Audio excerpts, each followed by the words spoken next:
Hey, good afternoon, everybody. Welcome back to the channel. Comment in here if you guys can hear me. I'm sorry, I'm having a little internet trouble this morning, so let me know if you guys can hear me and see me okay. But welcome back to Para YouTube channel. Happy Easter, everybody. Tomorrow is the big day. I know we're getting prepared for it. Just got back from some festivities at church today, so just literally got in, sat down. But it's good to see Fred, Kruger, Yaba, Dover, Jose. Good. You guys can hear me. Okay, cool. Sounds good. All right, let's go ahead and bring Cameron in. We'll chat for a few minutes and then we'll get started. Good afternoon, Cameron. How are you doing, sir?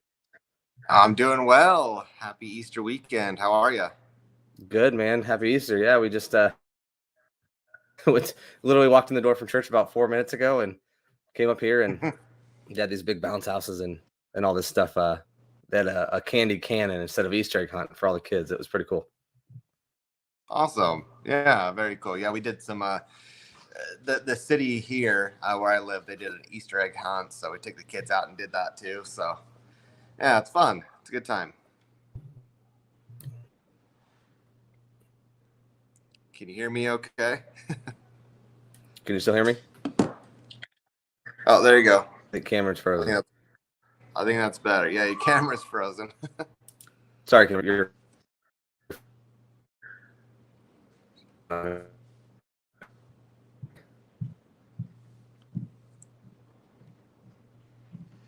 thinking it's on your end, Alex. I got the stream pulled up on my phone and it seems to be working okay.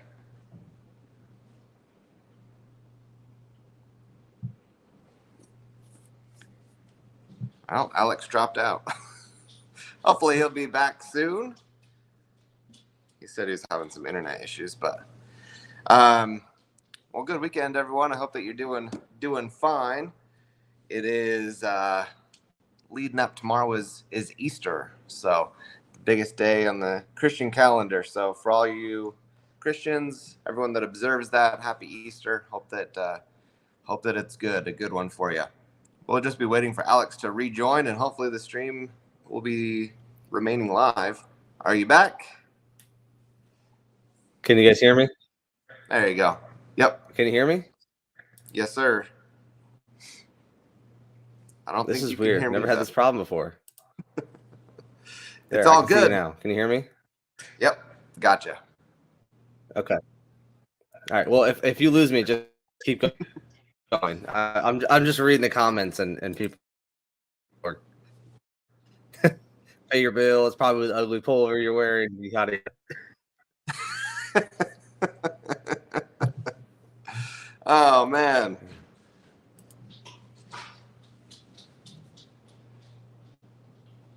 Poor Alex. You there? Okay. I think we got video back. Let me see if I can get on something different. Okay.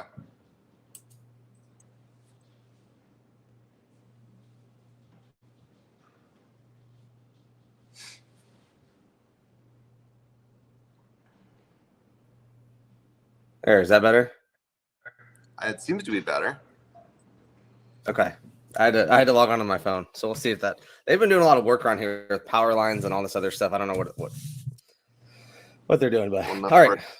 Well, I'm back. So, welcome back. All right, so let's just now it's been 5 minutes. I guess we could just jump right into it now. Heck yeah, let's do it. All right. Well, there's been a lot going on. I know with Fed now and talks to CBDCs of a federal CBDC, and then we wanted to talk about some other para stuff. So, yeah, let's just hop right into it. So, from what I understand, CBDCs are rolling out in the short term. Is that right? That's what it sounds like. Sounds like they're going to be doing. Fed now is what, July. This is all coming from the Federal Reserve. So yeah, they announced it on March 15th. It launched July 2023. Yeah. Yeah. This will be interesting, and I'm wondering what the use case is going to be. It seems a lot of speculation has been that with the banking collapse, they're doing something. They're gonna use that to move the currency over, move banks over. I don't know if that's I don't know the reasoning behind that. Like why that would be better, why they couldn't provide the liquidity or whatever they need to provide. Um, with the current system because it's already digital, right? The majority of the Yeah. currency is digital. It's just in accounts. So they can wire things over and move things over very quickly. It's not like they have to load up a Brinks truck and bring in, stacks of cash. I mean, usually that does happen, but it's not so much like that anymore. So I don't know. Do you have any speculation or thoughts on why? I mean, never let a good crisis go to waste, but why now, or what's the purpose?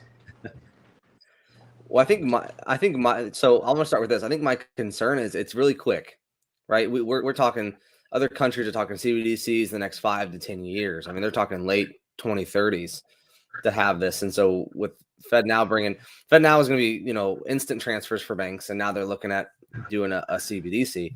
So coming out by July, I just don't know what kind of infrastructure is going to have. What, like you said, what's the use of it going to be? Is it going to be safe? I mean, all these things, it's just rolling out so quick. It's something they've been working on for years. But I do see, I read an article where they're talking about this is kind of ushering in more currencies, right? Instead of bringing cryptos with it, maybe making them more sought after, making other projects maybe flourish because of it. So I think it'll be interesting to see what happens when they do bring it out. Will it kind of launch crypto and make people say, oh, okay, well, maybe this is something that I can get into? So, I have my own concerns just because it's so quick, but will it also make people realize that crypto is a real thing and that it's here to stay, Right. Yeah, it definitely is interesting. I mean, we do know that there's more granularity and control with the crypto, especially something that's not decentralized. I mean, the blockchain, the best use case for a blockchain is a ledger. That's really what it is. So when you have a Yep. ledger and you can map every single transaction from every wallet, right? So then basically the step to remove anonymity would be you just have the KYC to your wallet or something like that. And then there's no more question on what taxes you owe, what income you made, this, that, or the other. And, Mm-hmm. and so in that regard, I can see that. But I mean, obviously there's a lot of concern with, there's a lot of games and manipulation, a lot of people exercising control over people, and what happens when they tie a social credit score or ESG or something like that to your ability to access money or use money, and then it's like perfect conversation for Easter weekend because then you're like landing right in the Book of Revelations, not being able to spend cash unless they want you to, just removed from society if you don't comply. And I think that's the big concern for a lot of people. I mean, it's out there, but really the question is we can't discount the slippery slope, right? How much control, how much power are we giving over to people? And do we really want to take the steps of saying we're not using cash anymore? Or, Mm-hmm. and one of the other questions, and this is why I think para is playing a pivotal role, something that I believe in wholly, Yep. which is being able to allow cryptocurrencies to be currencies. So the question is what can they do, or how can they position the CBDCs to make that hard to use, crypto as cash? But I think the ParaPay app and what we're doing is going to be a big step forward in that.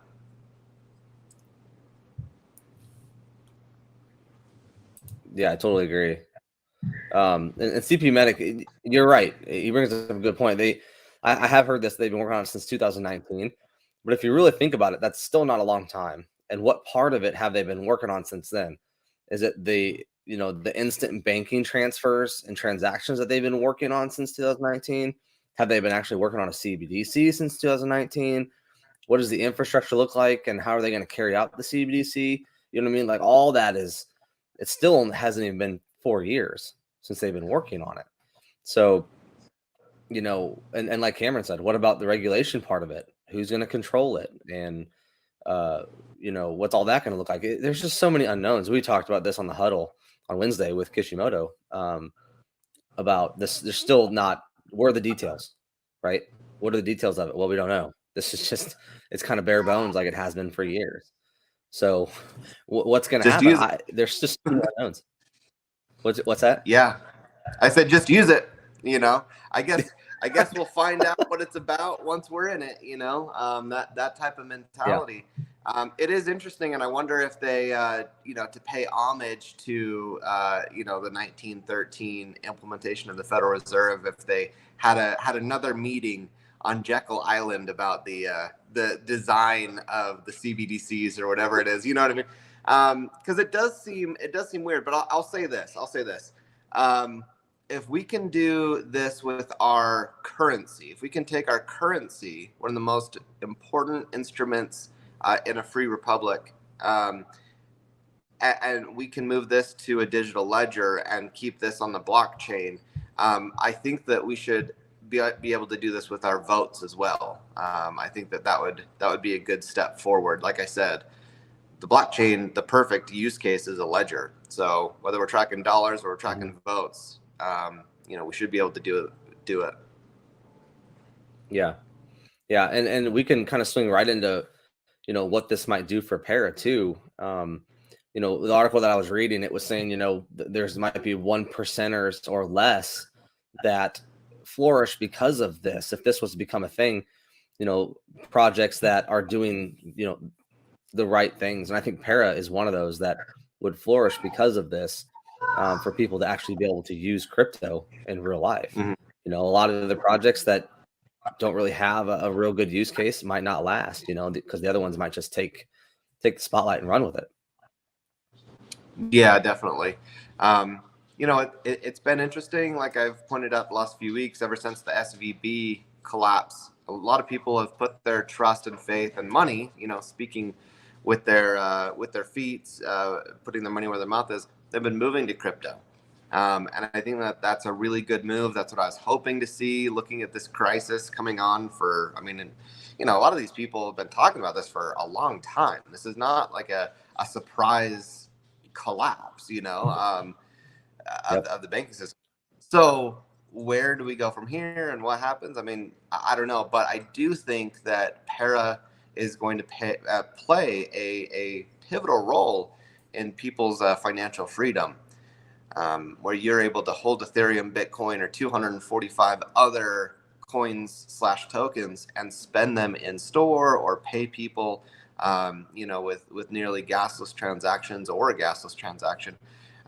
This is a big step forward in people really being able to have competing currencies, and maybe that's what it is. I mean, maybe if it was just the, you know, fiat and the dollar system and this collapsing banking system competing with crypto. I mean, we saw when it was under pressure and it starts, you know, faltering just a little bit, people just move to crypto. So if we have genuine competing currencies, which I believe have been this, you know, has been the solution for, you know, a long time now, then maybe they just can't compete. So maybe this is a move to try to stay relevant. But I would think that would be the most benign motivation that they could possibly have. I think it's probably the standard, you know, power. Yeah.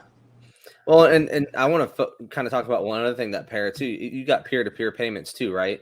So you're looking at kind of like a Venmo type thing where, you know, you can pay for goods like you do with Venmo or PayPal, and then they'll have an easy off ramp to be able to send it to a bank, right? I think that's a key.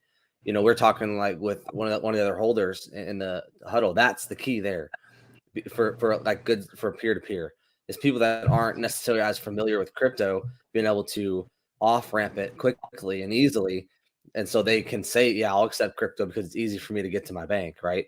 If you don't have that, your peer to peer crypto payments just isn't as relevant only to the people that are in the space because they know how to navigate, you know, the terrors of cashing out crypto. because it's a process. So that I think is huge. Anybody that's going to do an on-off ramp with an app or a wallet is going to have some potential to succeed. It's a process. It's complicated, right? It's also expensive. Yeah. So you know, our team.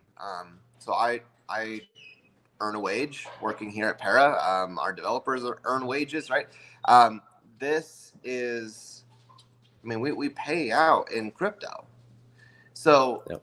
you know, when we pay out in crypto, so there's the gas fee to pay everyone out. I mean, we're spending, you know, when we're in stable coins right now, so it's not as cheap as just sending Ethereum, but we send over and it's like $4 or $5 per transaction, so that's $20 gone. You know, $16 to $20 gone as we do payroll for the week. Then everyone gets it, Yep. and then they have to swap it, so that costs some money, and then from there you have to send Yep. it to your bank, and there might be a fee on that, you know. So I mean, all said and done, just to get a paycheck is, I don't know, $10 to $15. And so yeah, with ParaPay, especially when we get the debit card integration completed, I mean, you just, you know, someone sends you whatever money, you know, as a business, you take your transaction or whatever it is, or as, you know, peer to peer, you get paid, or someone sends you money, and then you can spend it on the app. You can spend it with a card. You don't even have to send it Yep. to a bank. You don't have to send it anywhere, and Yep. that's what's pretty amazing. Yeah. I And agree. And I you want know, to go ahead. Sorry, and I want to say one other thing, because we're working with the largest certified custodian service when it comes to this, and we've been doing a deep dive on how their business is set up, because obviously that's important. You know, we don't want to get into a situation where we have our partner is providing a service that is not sustainable, or they're doing funky business or whatever. And it's really interesting because it's everything is a one-to-one, which is great, right? For me, I'm like, okay, that's great. But there's certain states, even so, like Texas is one of them, um, where they're saying, okay, we want one-to-one, but we also want your revenue to be one-to-one, so that way if something goes wrong, or you lied about this or something, now we can come after you and get that. And Yeah. you know, so it's more complicated. It's, I mean, they had to close Texas while they raised that funding. They're going to be doing some fundraising for that. Should be up. I mean, and they said it could be weeks or maybe a couple months or something. But to me, all of this points to more security, you know, bigger and better solutions than what we currently have. Yeah. Totally agree. So Kruger has a question for Cameron. Since Para is working with SEC to be a security, will Para be able to sell on exchanges, or where would go to place to buy Para in the future, or pineapples? Because I know there's so much going on with exchanges being excuses of selling securities with no true proof of being a security. When we're talking about exchanges, are we talking about like stock exchanges? Is that I'm how assuming you're he's probably reading talking it? like Coinbase or Binance, maybe something like that. Um, So there'll be different yeah. licenses So exchanges will need. I would say this. When it comes to the crypto exchanges, we do want to get on credible crypto exchanges.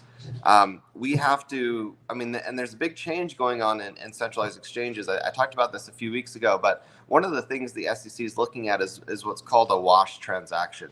And we've dealt with a couple, and a couple of these exchanges have gone under. We've seen, I think Hotbit, I want to say, I don't know if they're even live yet. But I think that they went under because of wash transactions. And what these are is Yeah. where you have to fake the amount of volume. You're lying through bots and other things, and not just you. I mean, it's their exchange, but they say, "Oh, you had X amount of volume." Well, the reality is, it's just bots trading back and forth, and so it makes it seem like there's more volume than there is. This is illegal. This is not okay, and exchanges are now having to adjust and say, okay, how do we, how do we, fix this situation and not get in trouble. And so before we get on another exchange, a single another exchange, first off, we're going to have our products out. We're focusing on the short-term goals that are outlined. But I mean, Lee knows exactly how I feel. I do not like centralized exchanges, and I don't think that we will be getting on any until we know for sure that there's no risk of them being closed down because of wash transactions. And as of right now, they're probably cleaning that up. But I don't know that any exchanges is not guilty of that to some extent. Yeah.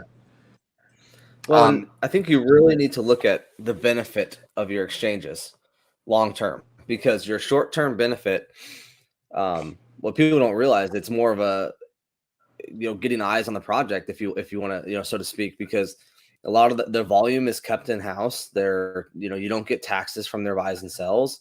You pay a lot of money to get on, plus you got to provide liquidity and all that stuff. So you're really looking at what's the long-term goal, what's the long-term benefit of being on exchanges. The short-term goal is you get seen. Say you get on Coinbase. Well, people are going to see that because it's public.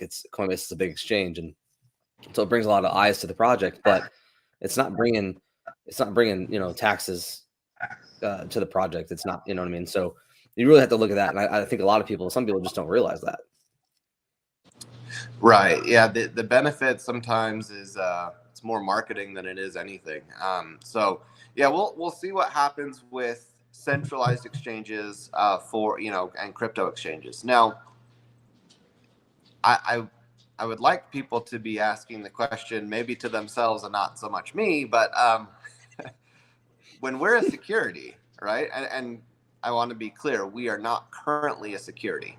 We announced publicly that we are on that path. I've submitted another version of the prospectus. We have, we included a lot of the forecasting and projections on the revenue and what we need for like a 2-year runway and all of that sort of stuff. So it's being reviewed. We're getting feedback and all of that. And then we'll be submitting this to the SEC shortly. I've got a good friend that is going, this is what he does for work. So he's going to be working with Para to help with that. And he's an investor in Para. So he's excited and he's like, yeah, let's do it.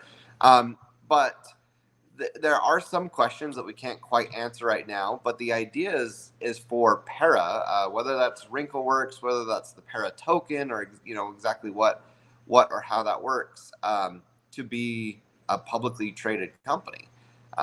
So we would be looking at getting onto other exchanges, more traditional, in the traditional market as well. So how that affects the token and Para as a whole, we don't quite know all the details, but I think that's a big part of becoming a security. Yeah, and we just want to be clear to everybody that's watching now or watching in the future that this is our goal. This is what we want to happen. It's not saying it's going to happen. We don't know when it's going to happen. It's not happening right now, but this is the path that we are on. So again, timeline is up in the air. Timeline is up in the air. Ability is up in the air, and meaning this. I think it's a low chance, but who knows, right? So don't take this as financial advice or any sort of. It's just a public discussion about our ambitions and the steps we're taking as a company.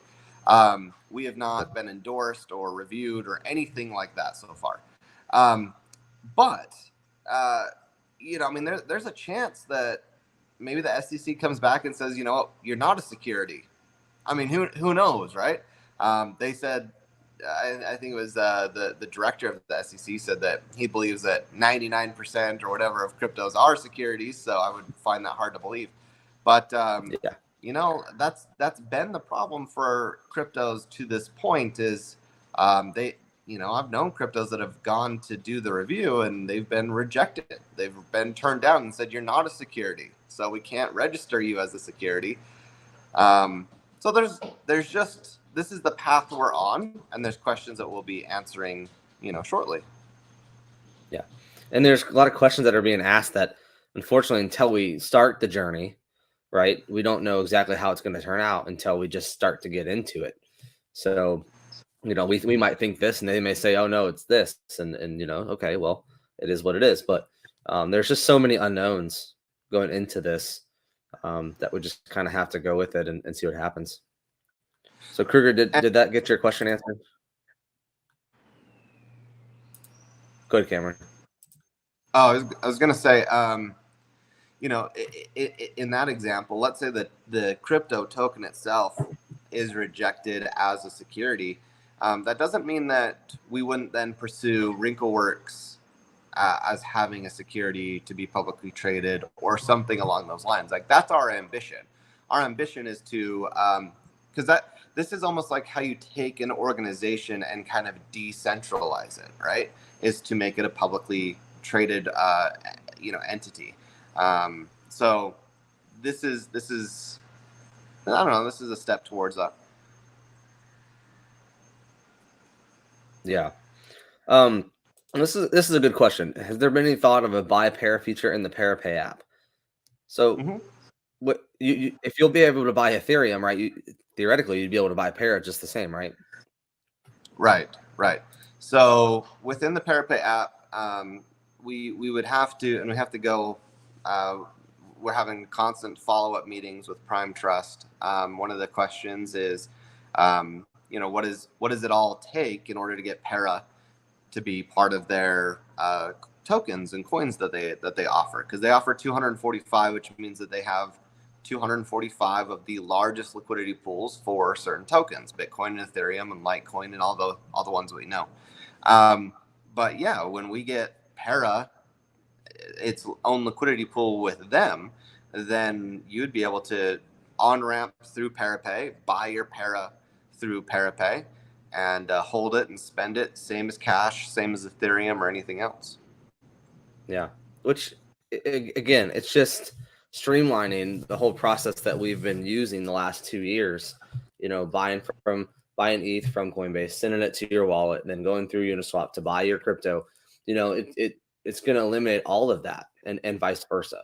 So, we talked about Kishimoto. Baloo was talking about how bringing something out that is easy to use. The same problems they face, the same problems we face.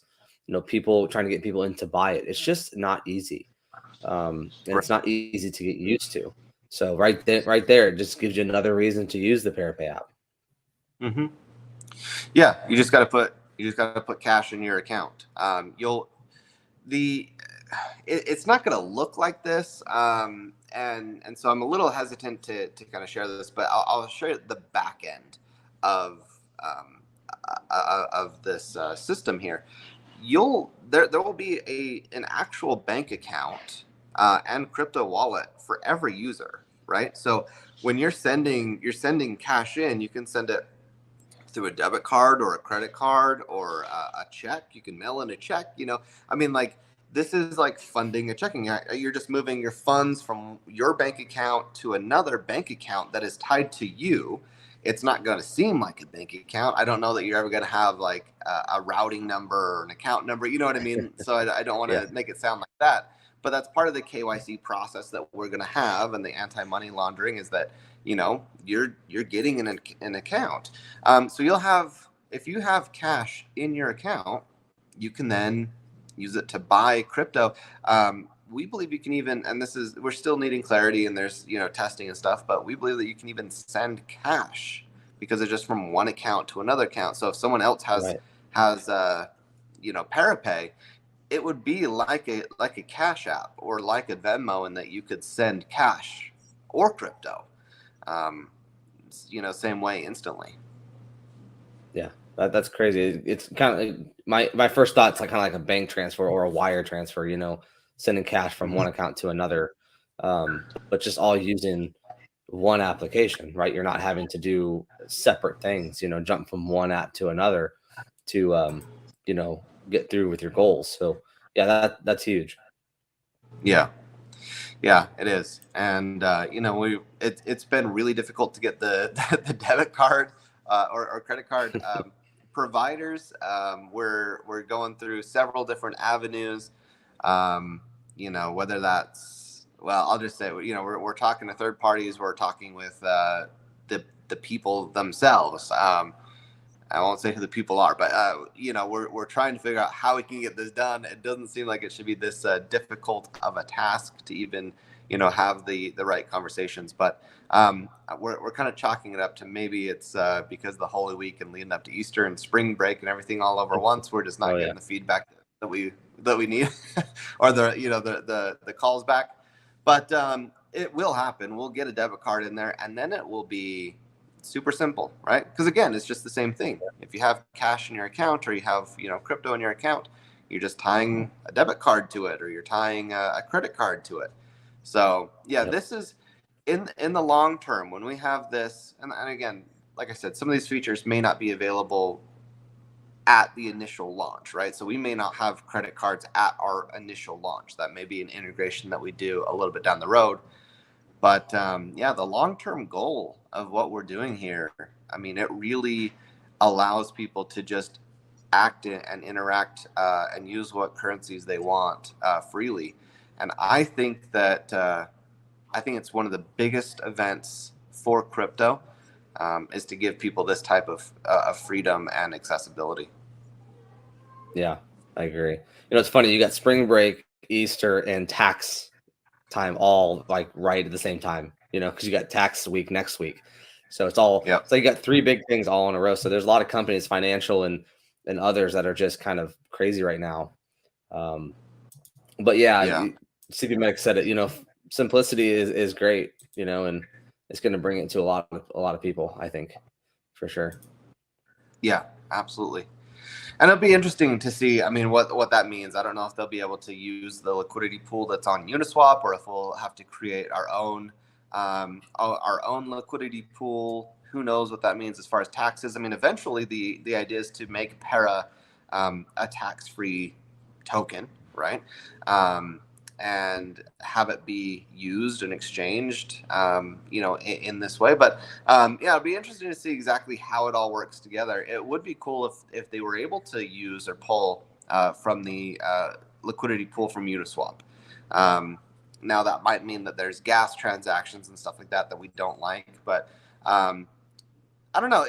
It'll be interesting. And one thing I do like too is I like arbitrage in the true sense. So let's say we did create a separate liquidity pool.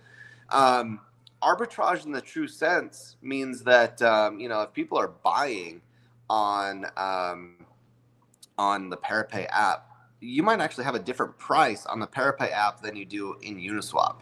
And so then there are people that are able to take advantage of the price differences and maybe net a small profit or whatever it is, but then it always finds an equal balance, and so it almost doesn't matter if you're holding it on any liquidity pool. You're gonna eventually have that same balance as any other liquidity pool if you let people do it naturally.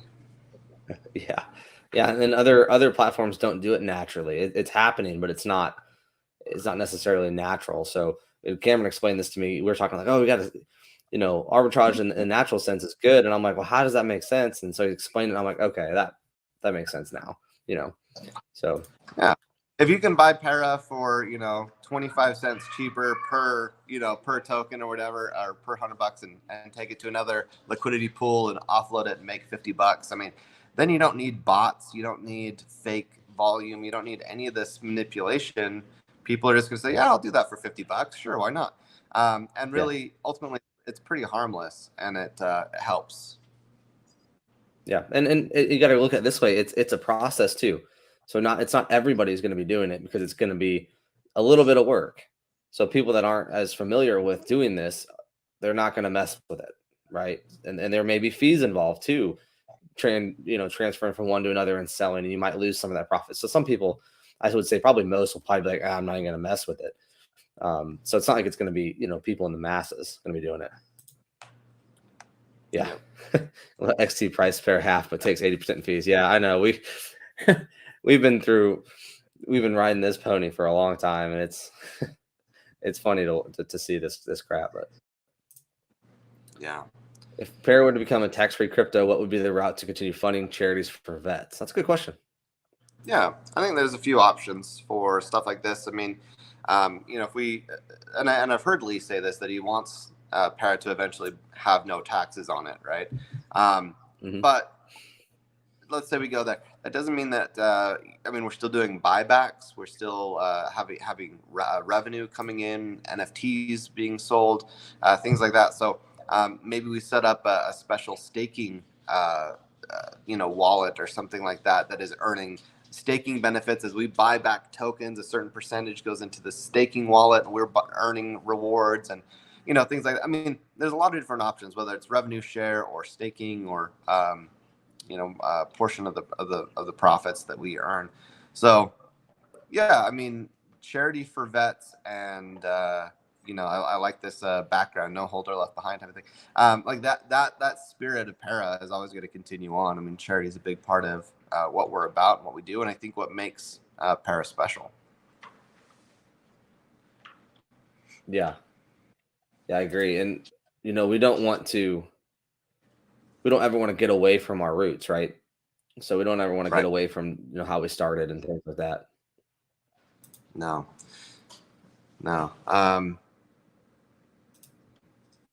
Yeah. So this is important, especially if we're using Para. If people are able to use Para for payments, and we were able to incorporate saying, if you use Para, maybe you can earn more Para or whatever it is, right? We want to create as much use case and as much value for people to use Para. But yeah, to remove the taxes from that is big. I mean, if you're getting paid, but you have a 14% tax on it, and that's not payroll tax or income tax or any of that stuff, just another 7 in, 7 out. I mean, that's pretty rough, and can be pretty rough. So right now it makes sense because it's an investment. This is a token, but eventually, to move away from that and give people the incentive to use it, because there's no tax on Ethereum. And then we would just have our network fees. There's going to be small fees in on ramp and off ramp and transferring. And when you go to a store and buy something, not that you would be paying the fee necessarily, but the merchant has a small processing fee. So yeah, it would be better, I think, a better business model to rely on those type of channels for generating revenue than the taxes on the token. Yep. And Lee's talked about that a long time ago, having those types of things generating revenue instead of taxes. So it's definitely been on his mind for a long time. And, he's always has that mindset of what can we do for the holders, in the community. And he's always saying, how do we make it advantageous for people to hold the token and buy and support the project. So in the business. So he's always talking stuff like that. Yeah, definitely. So I think it's a good mindset. I think that it's a good goal to have. But no, we're not going to lose our roots or forget about charities or helping people out or any of that stuff. So that's always going to be part of what we're about. Yep, for sure. Did you want to talk about kind of forecast for Para? Yeah, we can. I mean, it's let me pull it up. We got about probably got 15, 20 minutes left. It'd be a good way to kind of end the stream. And let's see. Yeah. So it depends on what we're able to do. I've been putting a couple models together. One is more like a bootstrap version, which is the money we get in is the money that we're spending. The other is going after an investment, right? And that's part of being a security and maybe working with. So anyway, we're working with some other people that might be able to provide some funding, but yeah, the overview. Oh, I clicked on the wrong thing. I don't want to get too in the weeds with this, but yeah, we were looking at the annual budget, and the thing that's important to me is the token buybacks. And I want to say when we hit some of these first goals, we let me put this in here. So we're expecting about five figures. I'm not going to get specific on these numbers, but as far as like buybacks and what we'd be able to do, we get into the five figures pretty quickly. So our early goals are pretty modest. When we come out in July, or whenever that is, maybe maybe a little bit sooner. When we come out with that, the idea is to get some businesses on board. We have people in the community. Everyone here on the stream. Hopefully, you'll download it and be using this Parapay app that you've been waiting so long for. So hopefully we can get 1,500 to 3,000 initial users on that end. Get a business or two in each of the 46 states that we'll be able to operate in the first month, which is, I would say, it's ambitious, but it's in no way impossible. We've had a handful of people even in the community that are business owners, and they're saying we'll use it. But if we can get that, then basically when we go, if we go after money and we go after other investors to come in and throw some real capital at this, 6-7 figure capital, we would be able to show we have a customer base. We have people that are using this, and here's our channels for revenue. But when we get to that point, we could easily be putting in 5 figures back into the token in a very short order. So we've seen how the price, and keep in mind, not financial advice, not a promise. Do your own research. We're just talking. Don't, matter of fact, don't buy Para. Okay, don't even buy it. That's it. Wait, just don't buy Para. just wait. Yeah. But look, in the last month, we made some of these big announcements, right? Or in the last even 2 weeks, and look what the price did. And we had roughly, 25,000 flow in, right? I think flow into Para, and the price had a pretty big impact on the price. So when we're on a consistent basis doing more than that in the short term, that's going to have a big effect. But then you get to where we're, 3 to 5 years down the road. Some of these projections, we're talking, 8 figures a year annually as a company. So, 3 years from when we get the initial funding, we're thinking we could easily be at, 30 million a year. Well, we have a funding goal of about 5% of that revenue. So, that would be $1.5 million that we put in to buy the token to support the floor. That's a big chunk of change. You know what I mean? So yeah, when you're looking back and saying, okay, well, 25,000 sure had a big impact on the chart. What does 1.5 million do? And again, don't buy Para. Just don't even buy it. It's not financial advice or anything like that. Okay? And it's also not going to be all at once, everybody. I just have to put that out there. It's going to be buybacks a little at a time. It's not going to be like $1.5 million bought tomorrow. So I know some people are going to be like, well, duh. But I just have to put that out there that, you know what I mean? It's going to be buybacks a little at a time. So, but yes, it doesn't take much for the chart to go, up. No, we're a larger token compared to microcaps, but we're a small token in the grand scheme of every other investment out there, right? There are cryptos that are much bigger than us, but then you get into stocks and whatever. So I guess this is like, what happens if Para becomes publicly traded, say on a traditional exchange? Just asking questions, not saying it's going to happen. But what happens with Para when we're on a traditional exchange, which this is what we're working towards, is to have this happen. Whether or not we're successful or how it all works, we'll see. What happens if we're able to generate 7 to 8 figures annually through providing this service, which it sounds crazy. Like that's a big, that's $10, $30, $50 million a year as a company. This is capturing an extremely small portion of the available market share of like payment processing and everyone out there.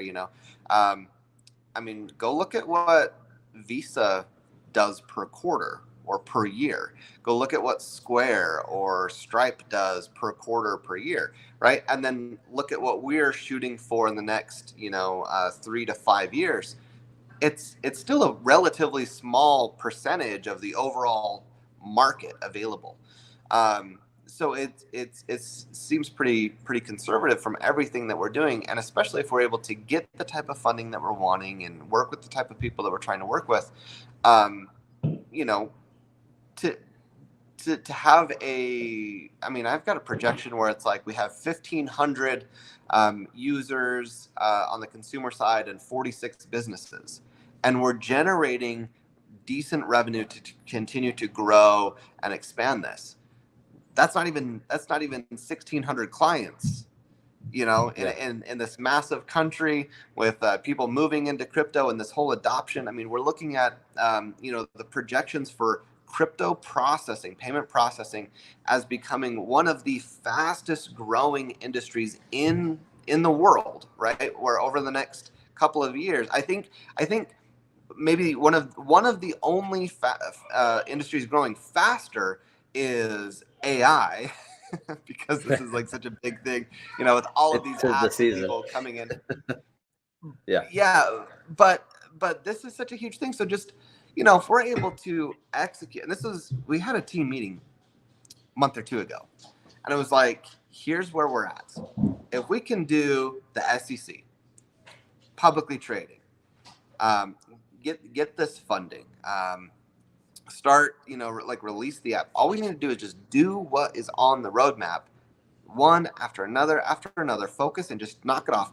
By the end of this year, you couldn't convince me that we don't have a reason to be worthy of looking at, right? I mean, like, worthy of investigation. You know what I mean? So everybody, you do realize when you stop there, everybody went to the edge of their seat, like, where are we going to be, Cameron? They're like, okay, you think I'm going to give a number? No way. No way. Before I forget, I do want to say that there is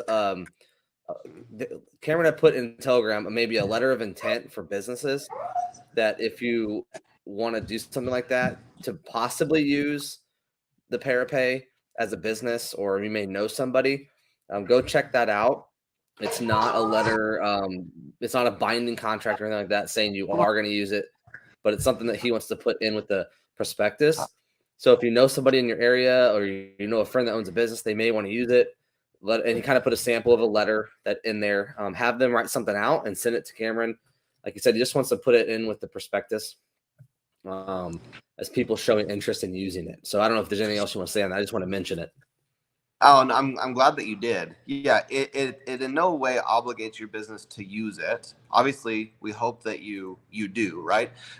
Letters of intent, they're important for investors. Really, what an investor wants to do, when we're going to the firms that we're going to, they're not interested in crossing fingers and working really hard and putting in the grind, right? They want to show that they want someone to walk in and say, we have customers, we're making money. If you give us more money, we can make more money. We can get more customers. We can grow this. They're not interested in taking the risk. They're not interested in, like, I believe, diamond hands. They don't. No. They want a working product. They want letters from businesses saying, as soon as this is out, we want to use it. Or better yet, people actually sending in money or using it and, using a service. Then they go, oh, okay, so you're already moving. If we can toss a little fuel on the fire, it'll get bigger, right? Yeah. So that's the whole purpose of the letter of intent, or letters of intent. If you're a business and you are like, oh yeah, we want to use Parapay as soon as it's available, even just use the template that I sent out there, right? Change a couple things, make it your own or whatever. But if we can just put in a link and say, look, we've got 50 businesses that are ready to go. Some of these are bigger, some of these are smaller. And then even with the community, we can anticipate from launch with almost no marketing effort, we could have 1,500 to 3,000 consumers using this. That's what investors want to see. Is this really something people are going to use and then from there it's just a numbers game, right? So Yeah. And then that's how it helps. the other thing it's doing too is you're putting the word out there and getting the idea into people's heads, like, oh, you accept para works? What is that? And then they may look into it and then tell somebody else. Like if someone's going to a business they trust or a restaurant that they love, and you're accepting ParaWorks as a form of payment, they're going to be looking into what ParaWorks is because they've never heard of it. Why is this restaurant that I know and love accepting it? You know, and we've had holders come up. We had some, I don't know if it was this week or the week before, but said, you know, oh, we own businesses and we want to use it. And we're like, wow, that's awesome. And like Cameron said, these places are not into our dream or what ifs. They're looking at what we're doing now and what people want to do with it as soon as it's available. So they don't care about, oh, this is what you want to do. This is what you're doing. So if you need help or have any questions, reach out to Cameron or myself, and we'll answer any questions you guys have. But it could definitely be a huge benefit. It would be a huge benefit when sending this in. So check out the Telegram. It's in the pinned messages, I do believe. So go check it out. Well, I think it's a really interesting thing too. I mean, so Wrinkleworks, right? We will make money when people, consumers and businesses, are using this app. That's how we're going to be making any sort of money, right? So we're making it really, I mean, it's a big push for us. It's really important to highlight businesses that are using this, right? Because if you download it and you have it and whatever, but you're like, where can I use this at? And you have no idea. It's, you know, you go to, you know, your local grocery store and they're like, oh no, we're not on there yet, or, you know, whatever it is. No, we want to be pushing, hey, go to this restaurant, hey, go to this place, right? So we want to have these type of partnerships where we can highlight businesses, and it you know, it could be mutually beneficial. You know, we'll do marketing, we'll push and push your business out there. In return, just give people the option, right? So now, ultimately, I have a question. Will there be like I know somebody kind of asked this a while back. I don't remember when, but will there be some type of locator in the app of where it's accepted? So you'll be able to just type in maybe a zip code or something like that, and it'll bring down places that accept it.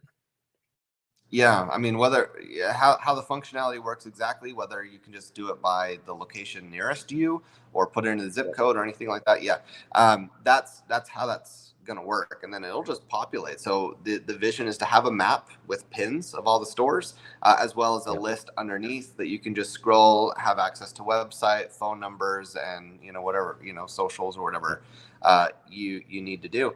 But yeah, that's the goal. So then you're in a city or you go somewhere, or maybe we all head down to Vegas again for another charity event, and it's like, hey, let's go to this store. They accept para, right? Exactly.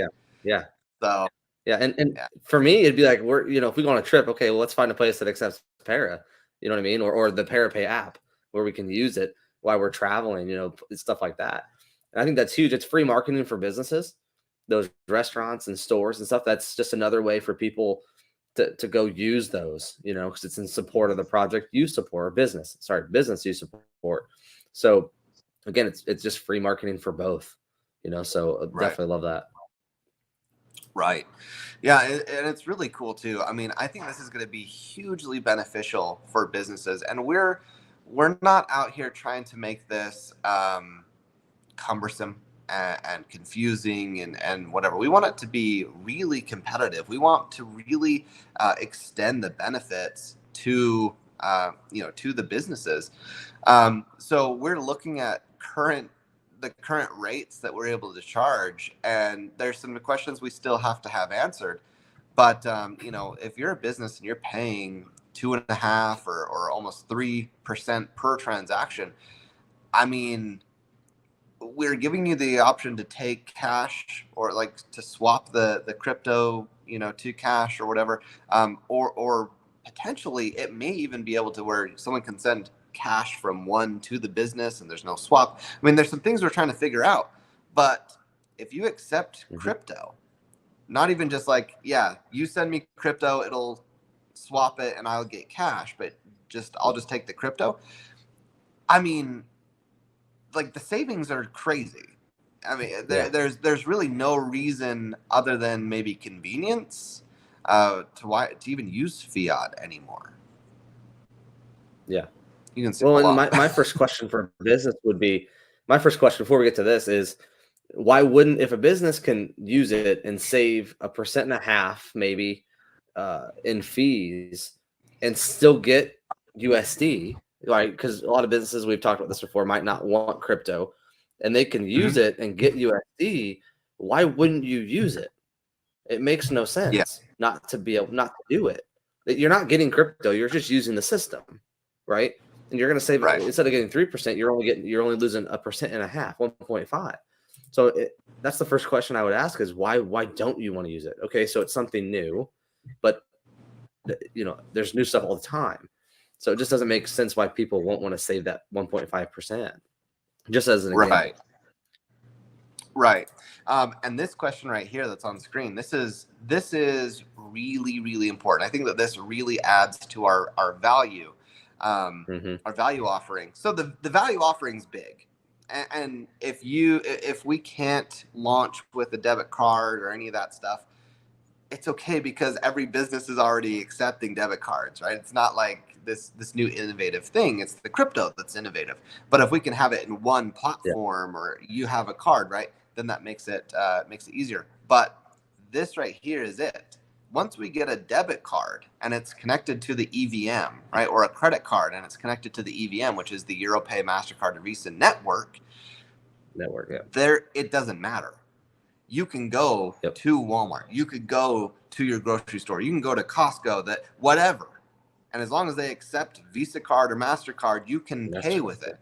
That's huge. Yeah.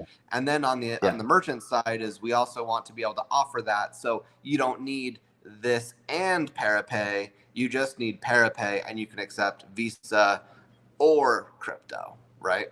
Yeah. So that's Yeah. the end goal. But I mean, that would make a big difference. Yeah. And what Kruger just said here is exactly my point. $1 billion company can save 1%. It's 10 million. I mean, that's exactly my point.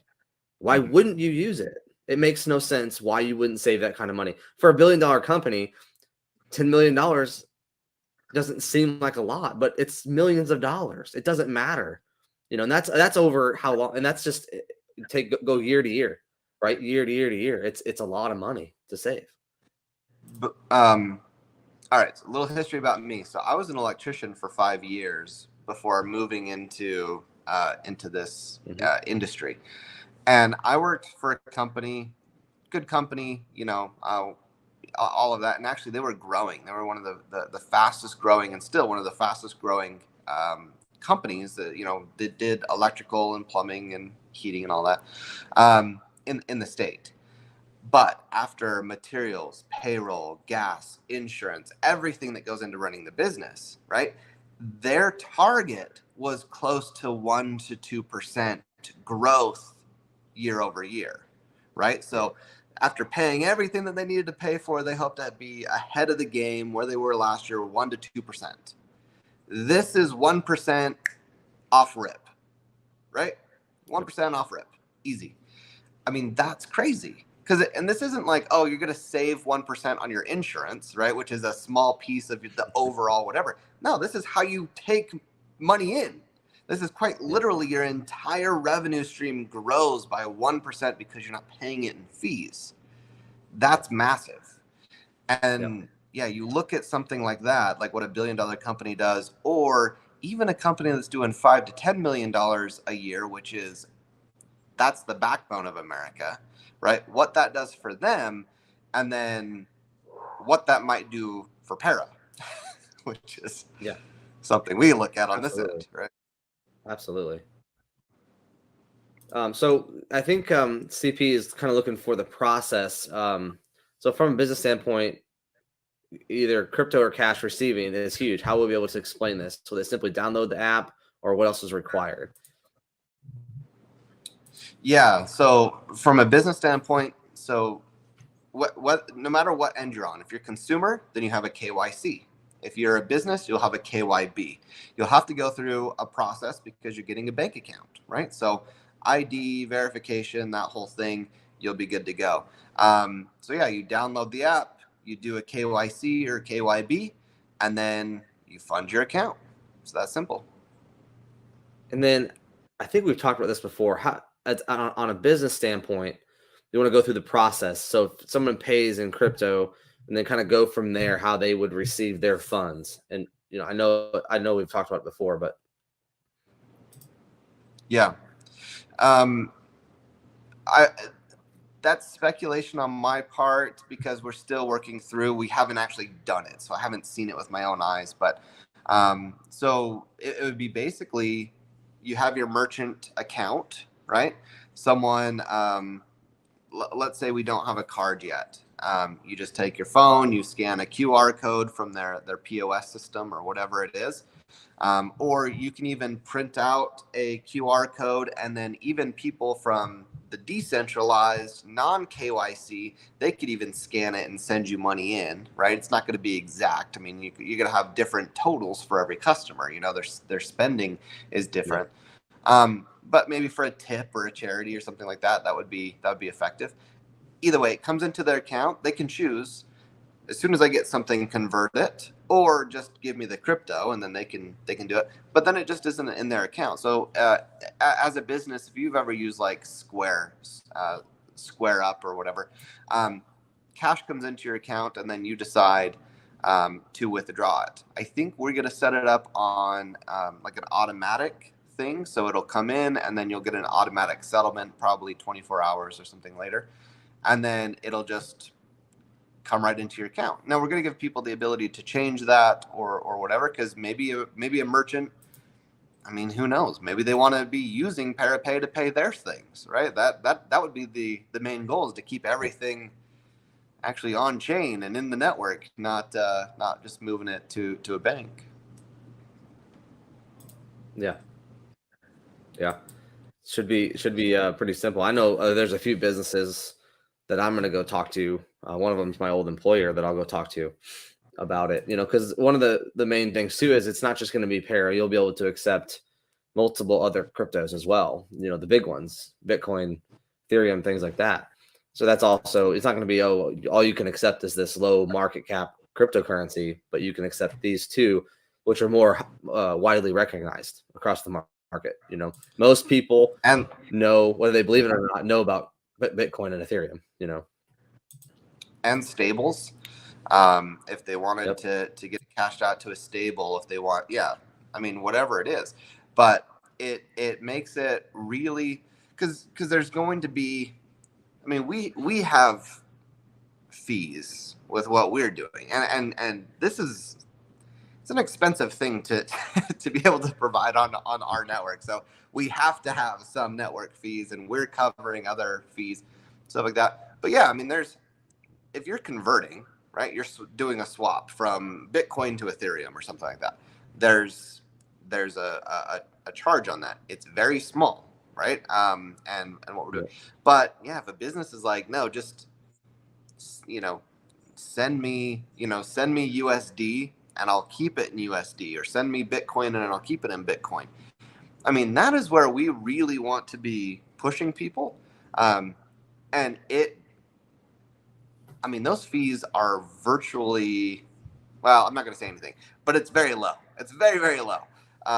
We have to run our numbers, so I don't want to say anything, and then we have to change it just to meet our overhead. But it seems like we have a lot of flexibility with this. We could really, this is going to allow us to compete with Visa and MasterCard in such a way that I think ultimately they're going to have no other choice but to get into the game themselves, because you can't compete. I mean, if we're able to come in and say, with certain things, we could maybe even say there's no fees with certain circumstances, right? How do you compete with no fees if you're Visa and you're charging 3% plus 30 cents per transaction? You know what I mean? Like, Yep. So this is a game changer. It's just a matter of it taking its roots. Yeah. And fees and dates are those things that we don't talk particulars with. We just talk in ranges, you know. So, but until we implement, you probably just won't know, exactly what the fees are going to be. But that's all. Yeah. That's all in time, And then, of course, when we do roll it out, everything will be outlined and it'll be in the terms of and conditions and all of that. But that's part of the compliance. But as of right now, we're still figuring things out.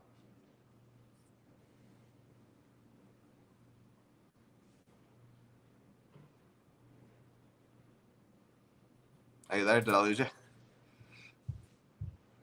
Short for a minute. Okay. It's going in and out. That's okay. Okay. Let's see. Does anybody else have any questions? I know it's been a little over an hour, so we'll probably hop off here. But if anybody else has any questions, type them in here and we'll get them answered. But again, another hour gone by, and we've just been, talking about, forecasting para, and it's great to look ahead and kind of see where we're going and talking about what we think it could turn into. So I feel like we always come into these and always get on good topics and be able to have good discussion on this stuff. I always like our talks. I think they're fun to have, and yeah, it's important, and we can kind of spitball and tell people to not buy para. Don't go out and do it. Please don't. Just kidding. Yeah, no, it's a good time. One other thing I want to say that we're doing, by the way, can you hear me okay? Yeah. Okay. Because just back to CP Medic's question about what a business might need to do.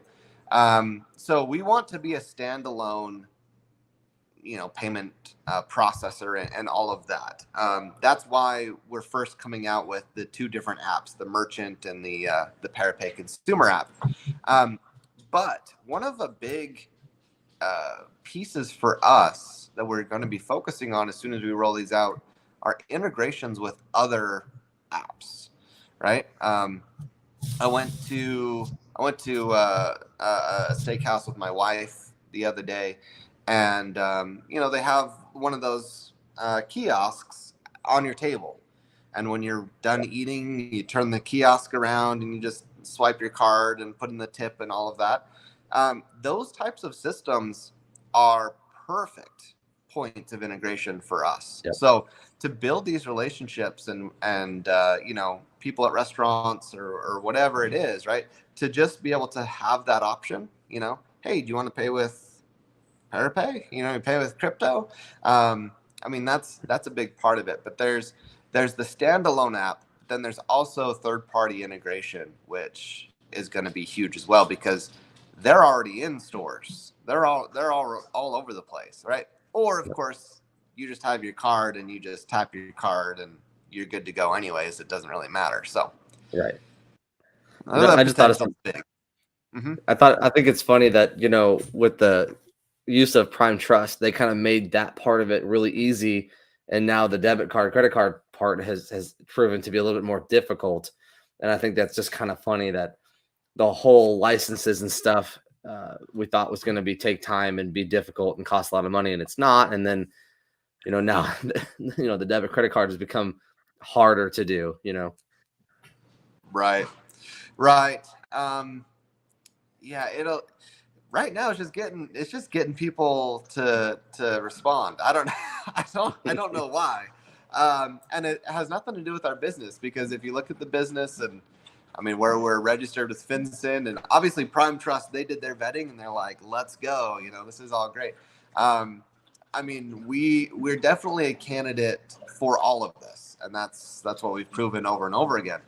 But yeah, I'm just chalking it up to maybe spring break and Holy Week and all that. So yeah, it's it's always a busy time of year for everybody, Yeah, and you mentioned taxes too. Yeah, that's a big thing too. Yeah. Hopefully most people are done by now and don't have to worry about it. But it's always for my wife at her work. It's a finance company, so they're just 2 weeks before. You're not allowed to take vacations. You're not allowed to take time off. You're in the office. Nobody's working from home. Because they're just crazy busy the 2 weeks leading up to it. So yeah, crazy times. Yeah, absolutely. Yeah. All right, guys. Well, thanks again, everybody. Thank you, Fred. It's been another great stream. Always enjoy being on here. Hey, Rad, it's good to see you. I know you probably just got up. But great conversation. We're really excited about where we're going and what it's going to turn into. So, keep in mind, July is the hope. That's our deadline. So, maybe it'll be a little sooner. That would be awesome too. But hopefully by then, oh, she's been here. She's just been quiet today. So, Yeah. all right, guys. Well, any other questions, shoot them over. Rad and I are always available. Yeah, but you are welcome. I'm glad we can get on here again. It's been a couple weeks, so glad to be back on here to be on. But thank you, Cameron, and thank you everybody else for coming today. Of course. Yep. Happy Easter, everyone. He is risen, indeed, my friends. Much love. Take a day off tomorrow. Enjoy it. I agree. All right, everybody. Well, happy Easter, and everybody have the great rest of your weekend. And we'll see you guys on Wednesday. Okay. See ya.